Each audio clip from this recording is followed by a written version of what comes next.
তো বাংলাদেশের সমস্ত স্তরের জনগণ যারা বঙ্গভবনকে ঘেরাও করেছে, সবাই কিন্তু ঘেরাও করেছে।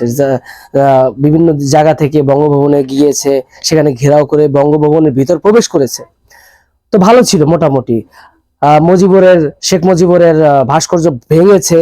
হ্যাঁ, মানে যাদের প্রতি যার ক্ষোভ ছিল সেটা মিটিয়েছে। তো আমার কথা হলো, লুটপাট তো ভাই করার কোনো প্রশ্ন আসে না। বঙ্গভবন থেকে তুমি লুটপাট কেন করবা? এটা একটা বিষয়।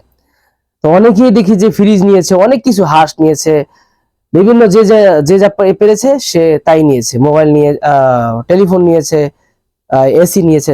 যাই হোক, যে যেরকম পেরেছে লুটপাট করেছে। তো এটা আসলে ঠিক না, এটা তো দেশের সম্পদ রে ভাই, এটা তুমি কেন লুটপাট করবা?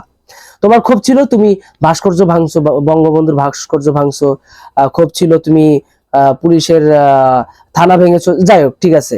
কিন্তু থানা যে ভাঙলা, এটাও তো মনে করো ঠিক আছে, যা করছো করছো, চলে, সেদিনকে করছো ঠিক আছে, কিন্তু দেশের সম্পদ নষ্ট করা যাবে না, এটা তোমার আমার ফ্লাপ করতে হবে। যাই হোক, এখন এই যে লুটপাট, এই বিষয়টা কিন্তু ভালো না।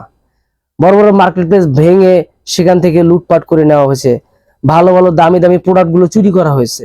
হ্যাঁ, সিসি ক্যামেরা বন্ধ চুরি করা হয়েছে, এটা কিন্তু ঠিক না।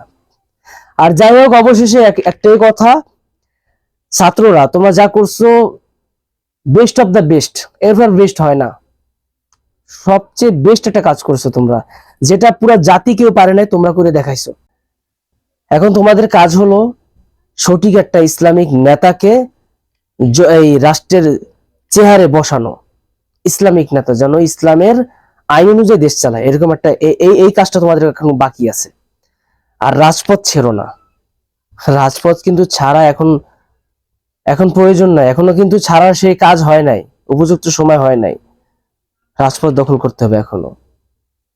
এখনো কিন্তু সামনে আরো ঝড় বাকি আছে, এগুলো তোমরা মাথায় রেখো। কাউকে বিশ্বাস করা যায় না, দেখবা বন্ধু বেশে ছুরি মারবে, এটাই স্বাভাবিক। রাজপথ ছেড়ো না, আর চালিয়ে যাও।